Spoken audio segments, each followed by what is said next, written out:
Esse salmo, irmãos, ele também foi escrito pelo rei Davi. Seja muito bem-vindo, meu amado irmão, ao canal da Igreja Congregacional em Araçagi. O intuito desse canal é trazer paz e principalmente a salvação ao seu coração. Para a glória de Jesus, eu peço que você deixe um like e inscreva-se no canal, porque traremos muitos vídeos sobre pregações, sobre louvor. Enfim, eu acho que você vai gostar muito. Muito obrigado, Deus abençoe. Os irmãos que estavam aqui domingo, eu acho que vão se lembrar que no Salmo 25, Davi, ele estava passando por uma grande luta, uma grande tribulação, e talvez ele estivesse ansioso por alguma coisa, ou cometido algum pecado, quando ele escreve o Salmo de número 25. Já que no Salmo 26, o rei Davi, ele não mais vai se comportar como alguém que tinha pecado, como alguém que estava ansioso ou preocupado. Mas nesse salmo, ele vai trazer algo interessante.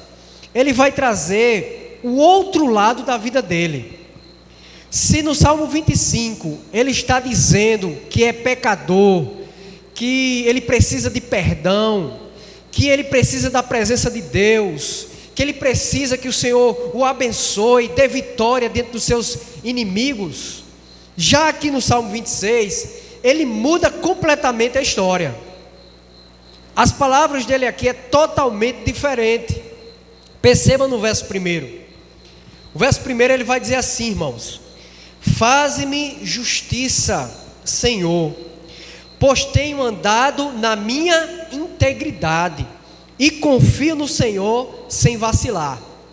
Percebam, se no salmo anterior ele estava dizendo: Senhor, sou pecador, eu preciso do teu perdão. Já aqui ele não está dizendo isso. Aqui ele está dizendo: Senhor, eu sou um homem íntegro. Eu sou um homem íntegro. O que é uma pessoa íntegra? É a mesma coisa de uma pessoa que é irrepreensível. Ou seja, não tem do que ninguém reclamar nada dele, não tem do que ninguém o repreender. Ele é uma pessoa íntegra, ele faz tudo correto, ele procura ter uma vida correta diante dos homens e diante de Deus. E percebam que Davi está dizendo isso aqui, ó: Senhor, faze-me justiça, ou seja, dai-me vitória diante dos meus inimigos. Por quê, Senhor? Porque eu sou um homem íntegro, eu sou um homem irrepreensível, eu não tenho do que as pessoas me acusarem. É isso que é integridade. E aí o salmista Davi, ele diz: e confio no Senhor sem vacilar. E aqui a gente precisa aprender algumas coisas importantes, irmãos. Nós temos como ser pessoas íntegras, sim, embora a gente seja pecador. A gente seja pecador. Uma pessoa íntegra não é uma pessoa que não peque, mas é uma pessoa que não deseja o pecado. Entendem? Existe essa diferença. É tipo assim: eu tenho a possibilidade de pecar, mas eu prefiro não pecar. Eu faço de tudo para não cometer um erro. Eu tenho a possibilidade, por exemplo, eu sou colocado diante de uma situação que eu posso trair a minha esposa. Existe uma mulher que quer se deitar comigo, mas se eu for uma pessoa íntegra, jamais eu vou me deitar e vou trair minha esposa. Eu estou diante de algo que não é meu e tenho a possibilidade de pegar aquilo para mim sem ninguém saber. Se eu sou uma pessoa íntegra, eu não vou fazer isso, porque eu não estarei preocupado com o que as pessoas vão dizer de mim, mas eu vou estar despreocupado com Deus, porque eu sei que se eu for uma pessoa íntegra, jamais eu vou fazer isso, porque Deus olha, queridos, não somente a nossa conduta, não somente o que a gente faz, mas Deus olha principalmente o nosso coração, as nossas intenções. E o salmista Davi está querendo trazer isso para a gente aqui: Senhor, Faz-me justiça porque eu tenho andado na minha integridade. As lutas vêm, as tentações me vêm, porém eu tenho resistido às tentações. E eu tenho resistido não por causa de mim mesmo, porque eu sou forte, mas porque o Senhor é a minha fortaleza. E aqui a segunda coisa que a gente precisa aprender, queridos: nunca ache que você por si só é forte o suficiente para resistir às tentações. Nós somos fracos, nós somos pecadores. A nossa carne, ela deseja o pecado, ela deseja aquilo que vai de encontro ao nosso espírito, à vontade de Deus. E aí a gente precisa fazer o quê? Reconhecer a nossa fraqueza. Reconhecer a nossa fraqueza e confiar em Deus, para que a gente possa resistir às tentações, resistir no dia mau. Por que muitas vezes a gente quebra a cara? Porque a gente está confiando na gente. Porque a gente está achando que, nós estamos achando que nós somos autossuficientes. Mas quando nós reconhecemos quem Deus é, que Ele manda em nós e que Ele é a nossa força, as coisas são diferentes. Percebam no Isaías 41, ou melhor, Isaías 40, olha o que Isaías vai dizer aqui no finalzinho. Ele diz assim, verso 29, faz forte ao cansado, faz forte ao cansado, e multiplica as forças ao que não tem nenhum vigor. Os jovens se cansam e se fadigam, os moços de exaustos caem, mas os que esperam no Senhor renovam as suas forças, sobem com asas como águia, correm e não se cansam, caminham e não se fadigam. Então percebam que se o Senhor é a nossa força, isso vai acontecer. Então por isso que ele diz: os que esperam no Senhor renovam as suas forças.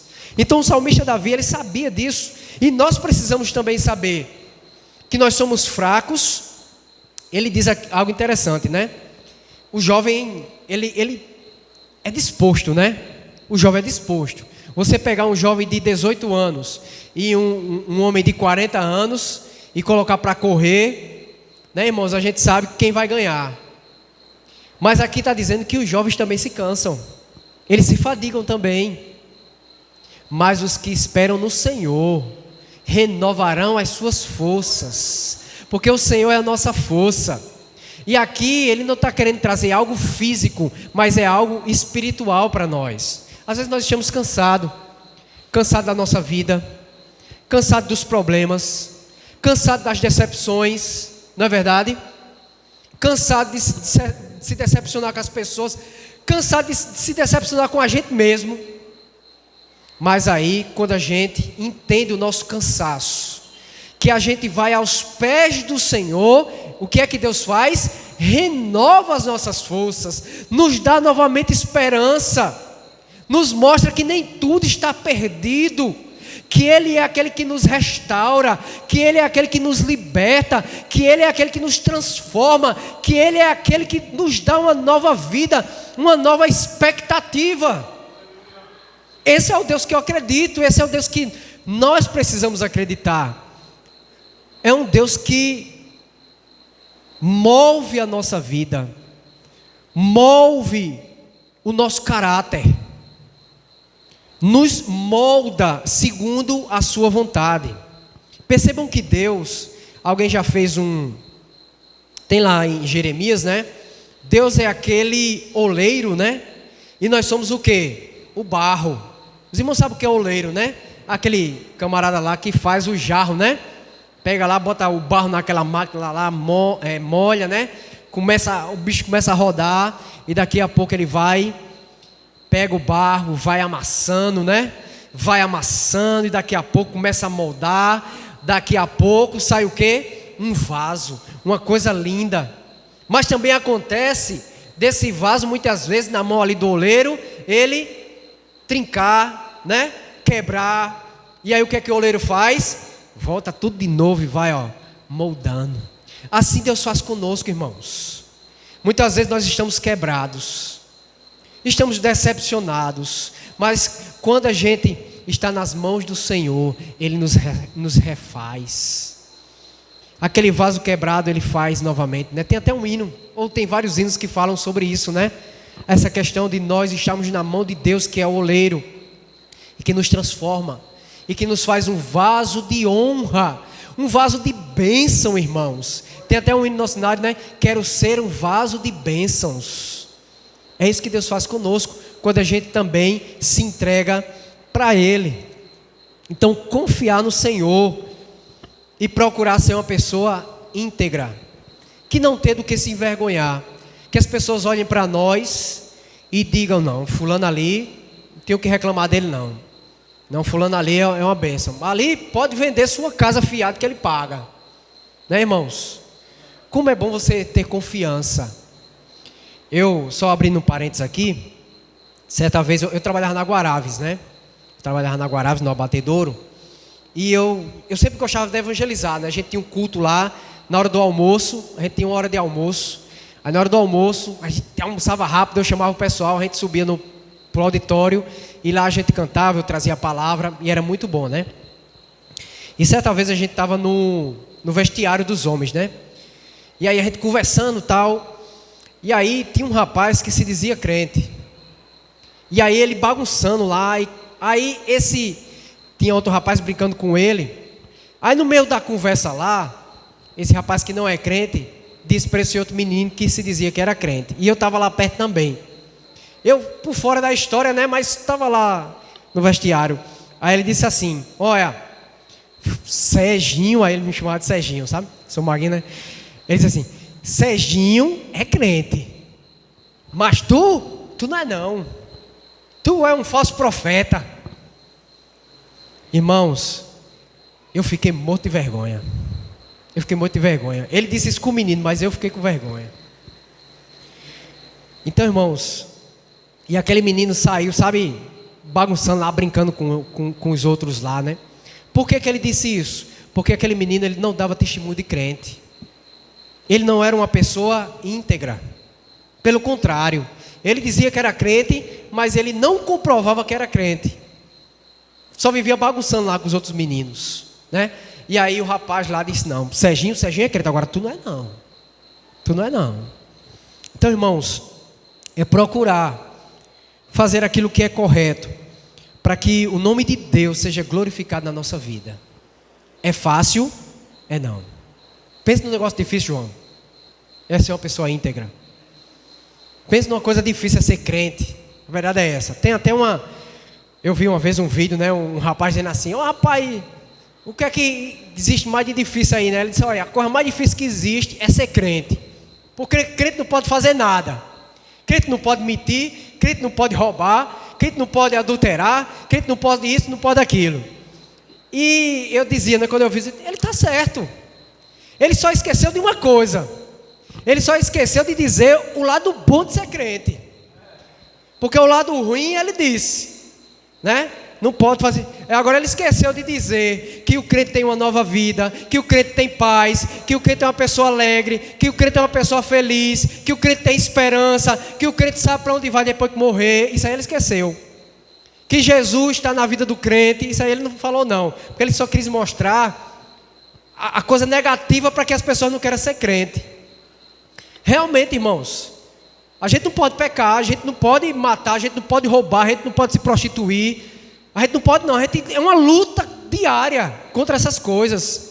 Porém, nós somos felizes, nós temos paz, porque o Senhor é a nossa paz.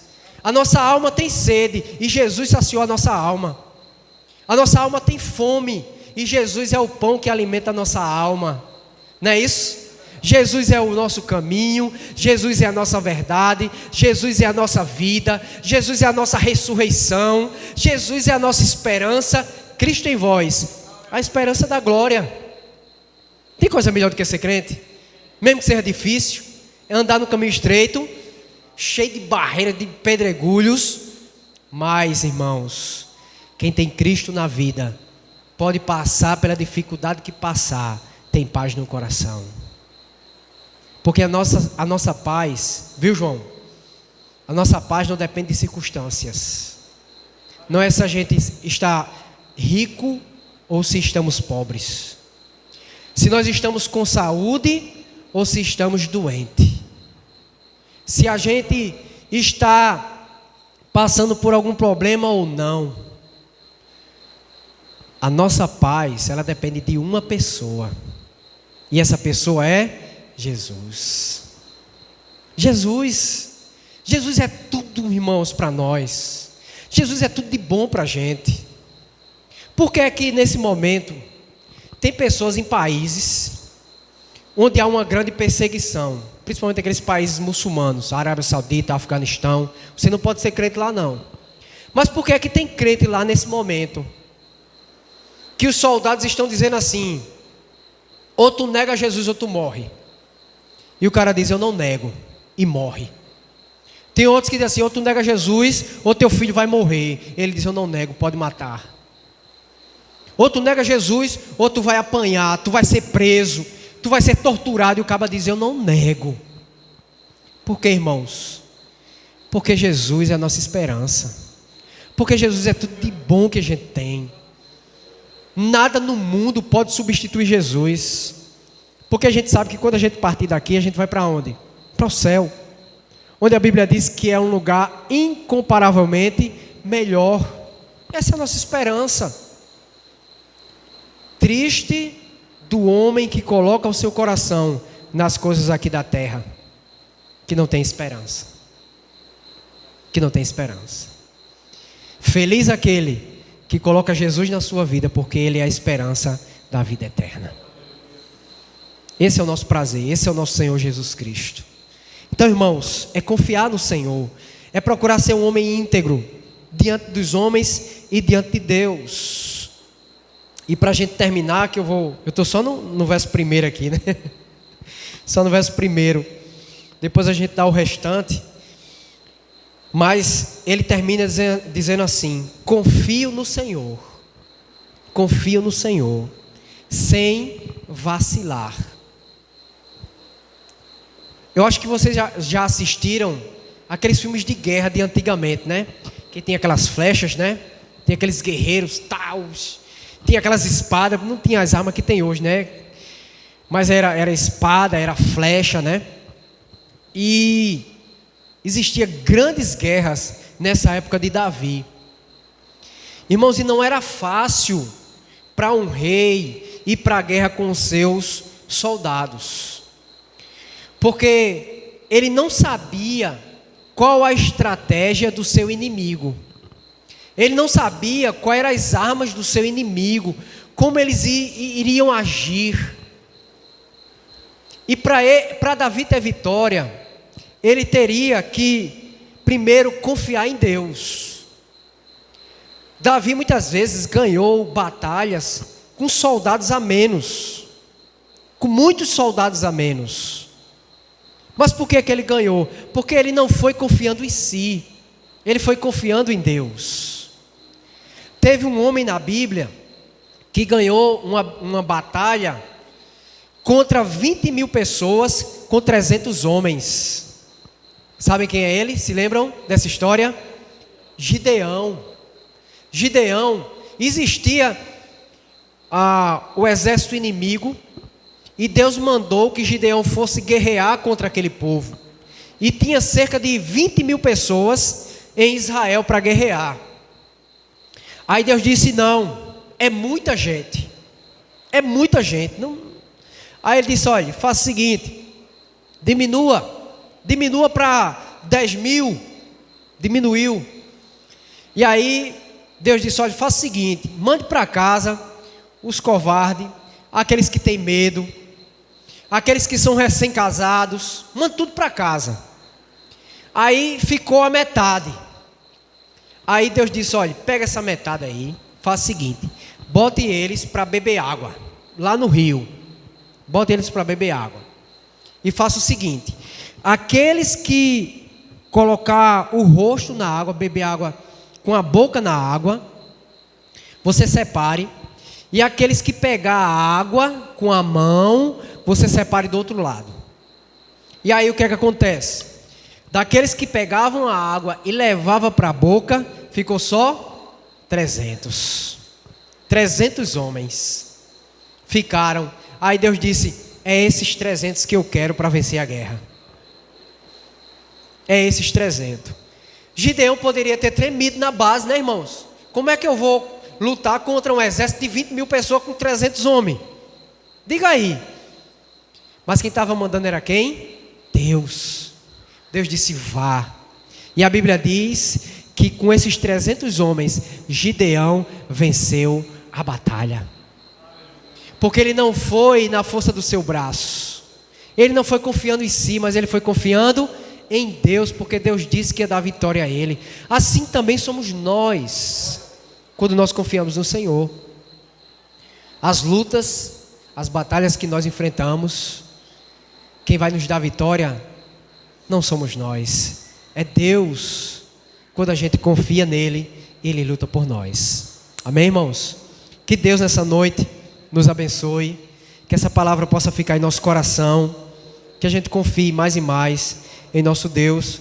Depois eu continuo o Salmo 26, que tem muito mais coisas maravilhosas para a gente poder estar compartilhando com os amados irmãos, né? Mas eu louvo a Deus por essa noite, né? Que Deus esteja abençoando os irmãos que subiram à casa do Senhor.